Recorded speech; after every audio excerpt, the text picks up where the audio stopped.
Why does the prototype attack and kill monsters? Hello everyone, this is the Huggy Mythic channel. Please like, subscribe, and let's get started. The loss of Huggy Wuggy, I think it's worth starting with this.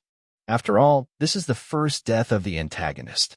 And until the third chapter, everyone was wondering, and someone still is, where did Huggy Wuggy go at the very end? Well, he fell. Everything starts with the disappearance of Huggy Wuggy. We saw in the second chapter the hairs and blood that led into the pipe, as if it was a hint that Huggy Wuggy was alive. But most likely, the body of Huggy Wuggy was stolen, the prototype, and traces of blood and hair remained from it. I dare say this is the first victim of the prototype. Huggy Wuggy at the very end became part of another organism, in fact, became part of the prototype. This conclusion can be drawn based on the ending of the second chapter, when the local antagonist in the role of Mommy Longlegs directly told us that he would make her a part of himself. Who is he? But this is the second time he has taken the fruits of our labors. We're killing a monster. The prototype takes his body or a part of that body, and all in order to make him a part of himself, as Mommy said. Why does this prototype still remain a mystery? Maybe he's building himself a new body. It's unlikely, and he's collecting monsters to revive them. Otherwise, Mommy would have said that. And she was hardly worried about her death, because sooner or later a good prototype would come and save everyone. But that's not going to happen, because the prototype collects monsters to make a part of itself. I think he took not only Huggy Wuggy and Mommy, but also captured a couple of monsters from the same second chapter. Little Huggy Wuggy, Bonzo Rabbit. Well, in the third chapter, it could well have been Miss Delight. The prototype could also use her body for himself, although we didn't see him pull it out. But just because we didn't see it doesn't mean it didn't happen. We understand that the prototype could do this. And finally, it was the turn of the catnap. But why would a prototype kill its most important, powerful, and loyal henchman? The cat sincerely believes in the prototype. Exactly, he believes. For a cat, a prototype is not just some kind of ally or boss. The prototype is God. The cat built him a whole altar, on which he passed to pray. It was as if he knew for sure that the prototype could hear him and would protect him if necessary. Well, we already know why the cat is so fanatical about the prototype. Being not yet a monster, but a small child named Theodore, he already had a connection with this as a clean hand. It was the prototype who tried to help Theodore escape from the orphanage, and Theodore remembered him as a friend. And after the boy was turned into a monster, he began to help his savior. The company's employees did not understand what was going on. The cat is going crazy. Okay, this is the cat of slumber. Okay, this is catnap, experiment number 1188. What's his real name again? Okay. Hey, Theo. How you doing, bud? Normally I'd have Dr. Sawyer do this, but he's, out, let's say. So you got me until they find his replacement. First off, congrats. This is officially your 4th year in your new body, and you've made some real progress, pal. I was told that when you and the other smiling critters, Dog Day, Picky Piggy, yada yada yada, were added into play care, that you weren't really getting along too well with the kids like everybody else was.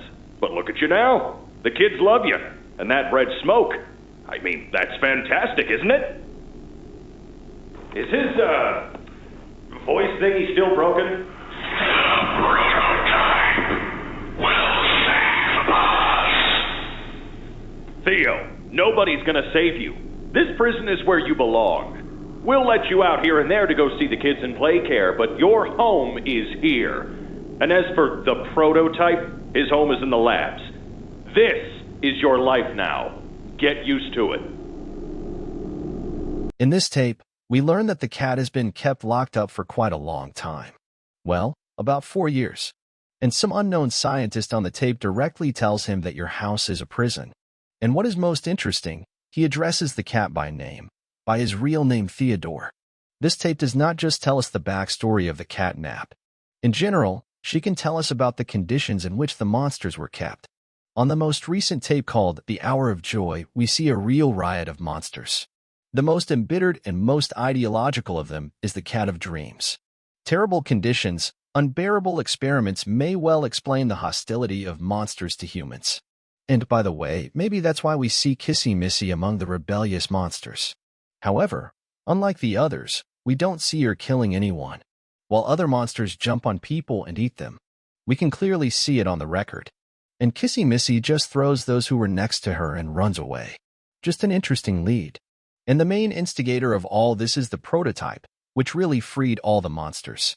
And the cat wasn't just under the influence, like other monsters, he was obsessed with it. Long before the so-called Hour of Joy, the cat said that the prototype would come and save everyone. And so it turned out. And his faith in his God has only strengthened, and now no one will dare to doubt the power of the prototype. But the prototype itself is pretty smart, and for him, the Hour of Joy is just part of some kind of grand plan that we don't know about yet. Therefore, all monsters are just pawns, which later become his personal belongings. Well, or in principle, part of the prototype. What is most interesting, the catnap did about the same thing. He removed the unprofitable and intimidated someone, and they are forced to just not interfere in his affairs or obey him. Nuisance was the only surviving monster who was up against the catnap. Unless, of course, you count the first dog, he was already dying then. Miss Delight made herself a weapon. School has become a real fortress for her from the catnap. Well, since neither catnap nor Miss Delight, neither of them could kill their opponent, they signed a truce. The cat used small smiling animals as his henchmen, and the cat himself used a prototype. But in the end he kills him. That it was a betrayal? This monster is no longer needed by the prototype. But then why didn't the prototype kill him immediately after the Hour of Joy? Or was he waiting for the cat to kill all the smiling creatures? Maybe someday he'll get to the truth. But we did it. And in the end, it's just him. The last instance for the prototype at the location and, perhaps, when the prototype itself appears at the end. The cat realized that his hour had come. He lost the battle with the player. And the cat could well have committed an act of self-sacrifice in order to make his master stronger. He stretches out his hands to his master, as if asking for help. Help me. I know that you came for me, because the cat did not die when he was electrocuted and burned by his own gas. He could have attacked us again. What was stopping him? And it turns out that, perhaps, it was the prototype that saved us, appeared in time, as he himself intended, and dragged the last body of the monster with him. It's as if the whole third chapter, well, the first one after the second, along with it, is one big prototype plan that goes according to its own script, and the cat could have known about it. He sacrificed himself for his master so that the prototype could continue to go according to its plan, at the same time become stronger, making the cat a part of itself. Well, why do you think the prototype kills monsters anyway? There is also a theory that the cat of dreams simply could no longer bear the torments that life in the body of a toy brought to him, so he asked the prototype to kill him. Because if you look closely, the prototype first stretches out his hand as if saying, "Come on, Theodore. I know where you can recover," but in response, the cat of dreams is sorry kill the prototype because he is already tired and wants to die, plus he may have realized that by sacrificing himself, he will help the prototype become stronger. But this is just a theory, so I can't say for sure if the cat dreamer himself asked the prototype to kill him, or it was the prototype itself that decided to ruin him. Personally, I think that the prototype kills monsters as a punishment, that once again they could not catch us, makes them a part of themselves. For example, Mommy Long Legs made of super rubber, Hoggy can serve as a shell. Well, the cat of dreams will certainly be useful with red, soporific smoke. I also think that the prototype makes everyone a part of itself in order to capture the factory in the future, although it is not clear why. Conclusion. It remains a mystery to us why the prototype collects monsters and makes them a part of itself, but personally my theory is that he wants to take over the factory. But there is also one thing. But it is not clear why he wants to take over the factory. About the end of Chapter 3, I can say one thing.